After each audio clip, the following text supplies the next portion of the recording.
Guys, I'm anxious, and I'm not alone. For example, do you guys ever think that some of your friends are only still friends with you because they've been friends with you and they actually don't like you, and they probably have a group text behind your back where they talk about why they don't like you, and then every time you're with them, you're just thinking like, am I not in on it? And they're in on it, and I don't actually have friends? But a lot of folks seem stressed, whether it's about the upcoming presidential election, the collapsing ecosystem, or simply just being able to provide for their family's most basic needs. We're coping with this anxiety with everything from therapy to pharmaceuticals, from substances to meditation apps, from religion to hugging cows. It's a real thing. It's not a metaphor or a euphemism. People are hugging cows to cure anxiety.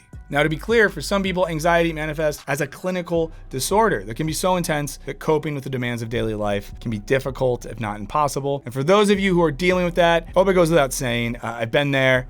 I hope you're getting the help that you need, and we're all rooting for you. But we think that there's something being missed in all of this. While the headlines paint all anxiety as an objectively bad mental state that should either be avoided entirely or swiftly cured, many philosophers and psychoanalysts disagree. Some even argue that not only can anxiety be positive, but that it's actually a necessary step in the process of fully becoming ourselves, and a precondition for changing the world. So even if you're not less anxious at the end of this video, you might still feel better about your anxiety, which is something. You know, it's not nothing. Now, while anxiety isn't new, it feels like we are legitimately living through an anxiety crisis. Social scientist Jonathan Haidt's recent bestseller, The Anxious Generation, argues that young people are facing a full-on collapse in mental health, with anxiety up 139% since 2010 for those aged 18 to 25 and 103% for those aged 26 to 34. So basically, if you're watching this channel, you probably need to go hug a cow immediately. This national mood is reflected in the media we consume. From my eighth dad, Larry David's panicking about everyday etiquette. Are you leaving right now? Because I don't think we should run into each other again. Yeah, that would be so awkward. That would be awkward. So yeah, I'm not leaving just yet. It would be great if you can get out of here. To the Bears' episode-long anxiety attack. Oh, shut the f*** up! Shut the f*** up! Let me think for a f***ing second. One of the best films of 2022 featured a family wrestling with existential anxiety. Why? Why what? What's all this for? And anxiety is actually going to debut as a character in Inside Out 2. I'm anxiety.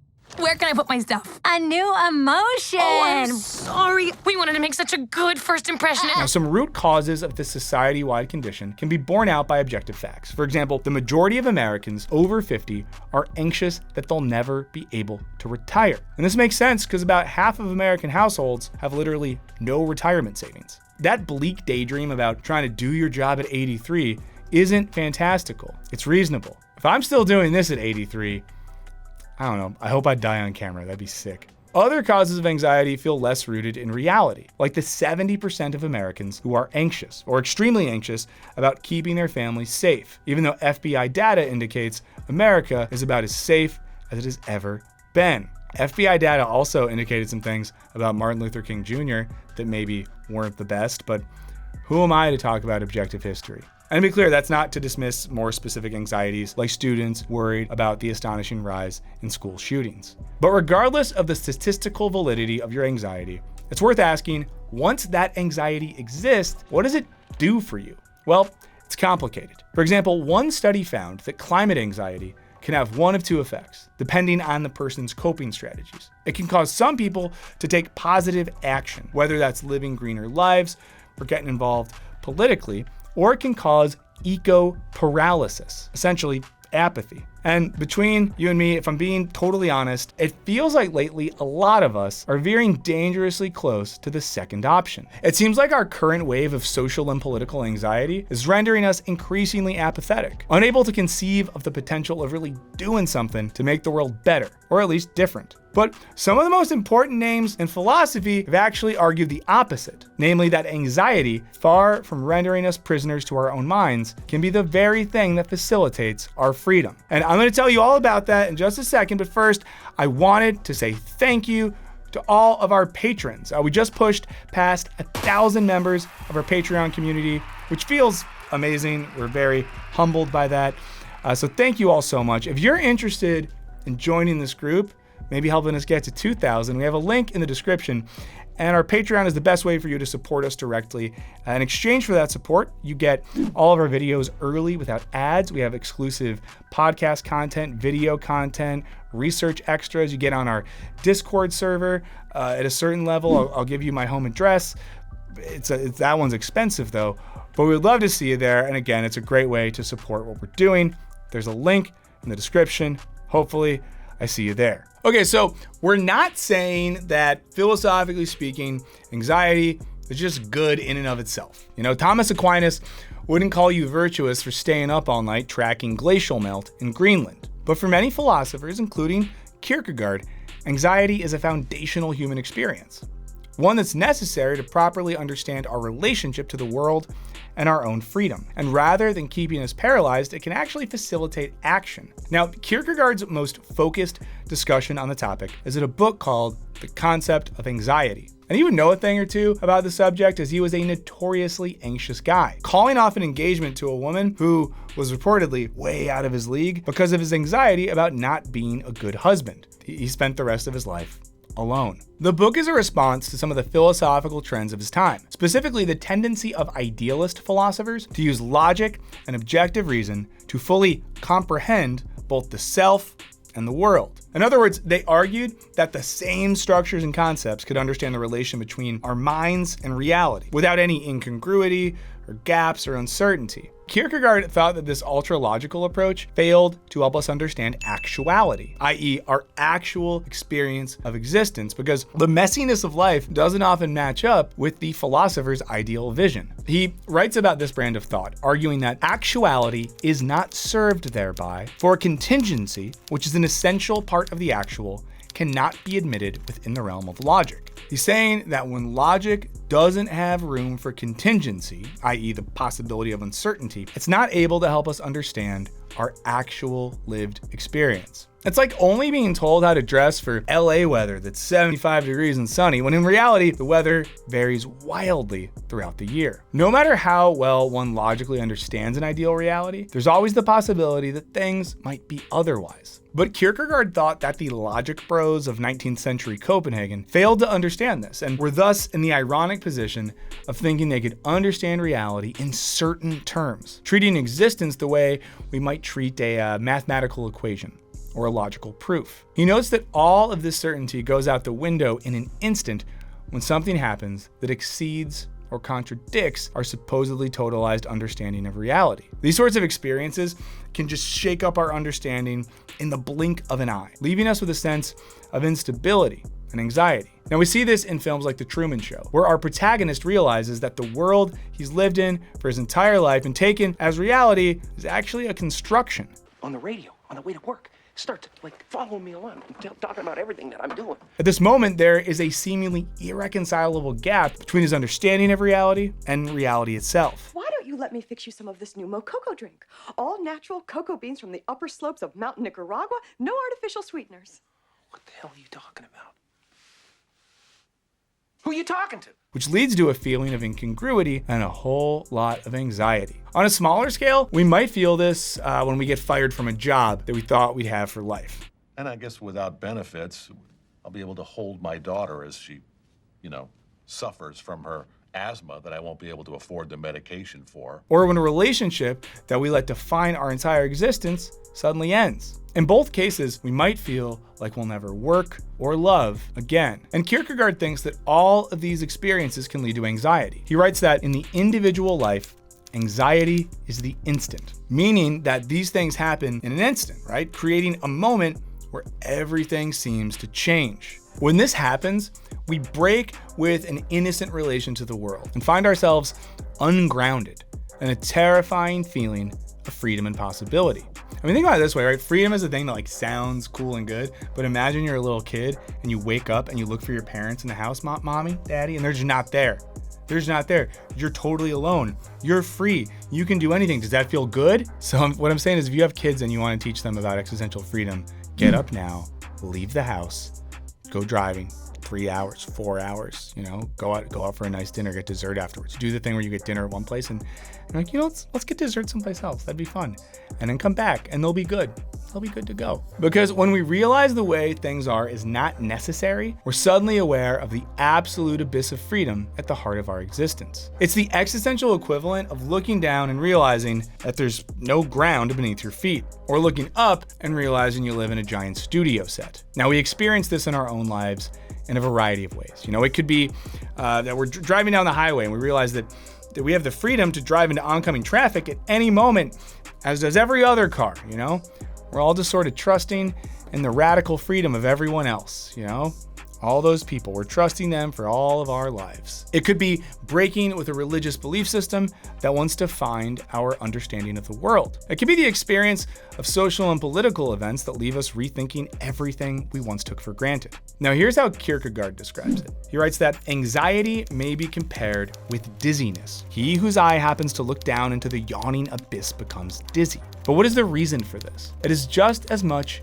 in his own eye as in the abyss. For suppose he had not looked down. Hence, anxiety is the dizziness of freedom, which emerges when the spirit wants to posit the synthesis and freedom looks down into its own possibility, laying hold of finiteness to support itself. We feel dizzy because we're suddenly aware of a freedom at the heart of existence, and we can either embrace this freedom or grasp onto the nearest object and tell ourselves that we're still in control. Now, at this point, you might be thinking, how is this good? Do I want to be staring into an infinite abyss, wondering what's real while being confronted with the terrifying freedom? Wouldn't it be better to step back, order some pizza, and fire up X-Men 97?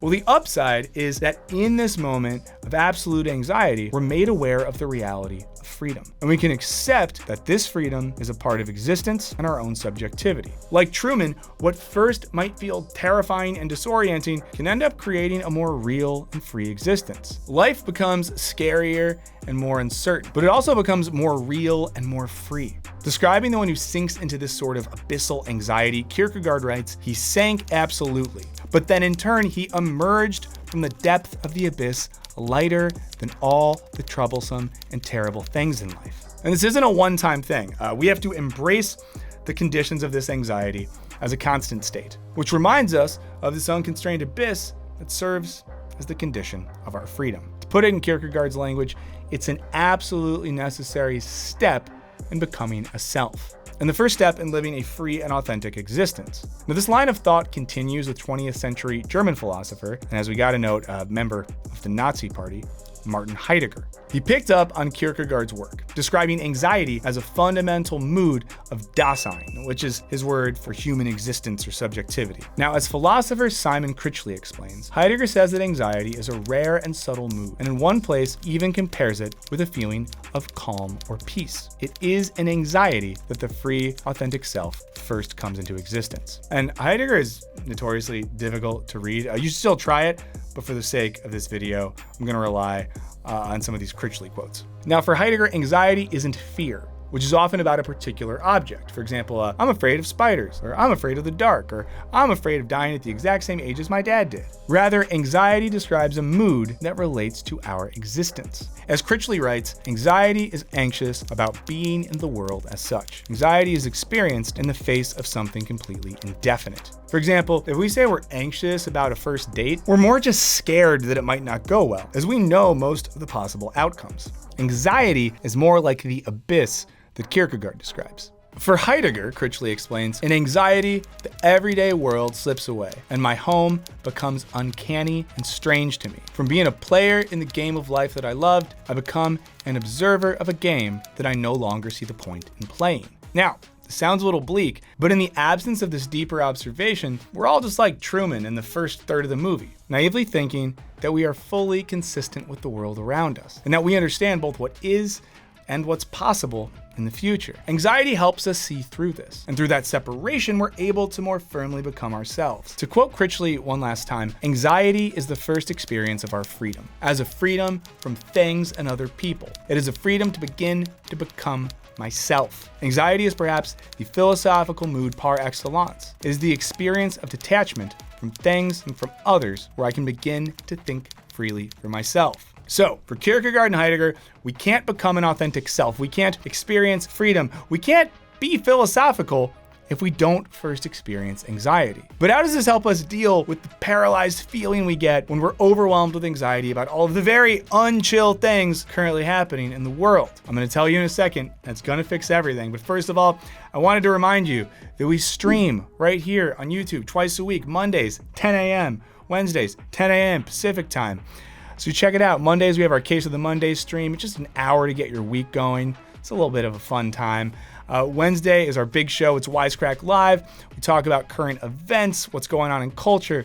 We have guests, we give advice. We have a really good chat. So come hang out. You can set a reminder on YouTube so it'll tell you when we go live, or in your calendar on your phone. Just put in 10 a.m. Pacific, Monday and Wednesday with the message, Wisecrack is streaming. What else do I have to do? Especially if you're at work. Steal time from your boss and come hang out while we stream. See you there. Okay, now back to the other thing. Now, Kierkegaard writes about something called objective anxiety. And this is what he calls the reflection of the sinfulness of the generation and the whole world. To be clear, he's not saying that when you touch yourself, that's why hurricanes happen. Rather than the sinfulness being about you looking at dirty magazines, he's referring to the way in which individual human activity can leave its trace on the world when folks create beliefs and structures to try to curb this feeling. For example, anxiety can lead some individuals and groups to want to be their own foundation, paving over any abyssal freedom. In other words, they want full control. And we see this in nationalism, racism, and sexism, in which one group wants to make their existence and way of life foundational. They respond to anxiety by building a wall around themselves and deciding who counts and who does not. Rather than embracing freedom, they attempt to control it. Rather than accepting anxiety, they try to ignore it to the point of collective self-deception. The opposite of this is a collective affirmation of anxiety and the acknowledgement that our social and political systems are not necessary. We have to acknowledge that abyss of freedom. And rather than trying to control it, we need to accept it as a precondition for all individual and collective life. Now, the connection between anxiety and political and social action has been picked up by contemporary philosophers like Slavoj Žižek and Alain Badiou. Žižek has written that the negativity of anxiety and the death drive has to be posited as prior to the affirmative enthusiasm for the event, as its condition of possibility. This means that the experience of anxiety is necessary as a precondition to positively affirm that something new is possible. Without the space created by anxiety, there isn't room for something new to emerge. For Badiou, anxiety is one of the affects of truth, meaning one of the feelings that accompanies the experience of believing in something new and true. This means that as we're faced with the potential for a new situation, we're anxious at the risk of failure. He writes, the human animal fears the choice between two hypotheses that come with no guarantee. This lack of certainty is anxiety-inducing, but it's also what makes alternative modes of living possible. This all means that anxiety, while not always a pleasant emotional or psychic state, affirms that underneath all the seeming certainties of life and society, there is a fundamental freedom. And while this freedom can complicate the certainties that we might cling to, it can also show us how systems we think of as certain are grounded or ungrounded in that same freedom. So when we're anxious about the future, we can remember that paradoxically, anxiety reminds us that the future we're anxious about isn't our only option. I hope that makes everyone feel better. But please let us know what you think. Is there an unexpected value in having a thought spiral about how you don't really have any friends? Can reframing the way that we think about anxiety make it more manageable, maybe even emancipatory? I want to know what you think in the comments. A huge thanks again to all our patrons. Thanks for helping us get above 1,000. Let's do 2,000. Why not? And thanks to all of you for hanging out, watching the videos, liking, commenting, subscribing, sharing them with your friends and family. It all means a lot to us. Truly, it really does. So thank you so much for that. And in the meantime, remember that freedom is good, and better to have freedom and anxiety than to have no anxiety and no freedom, right? That's a pretty good deal. You think about that, and I'll see you next time.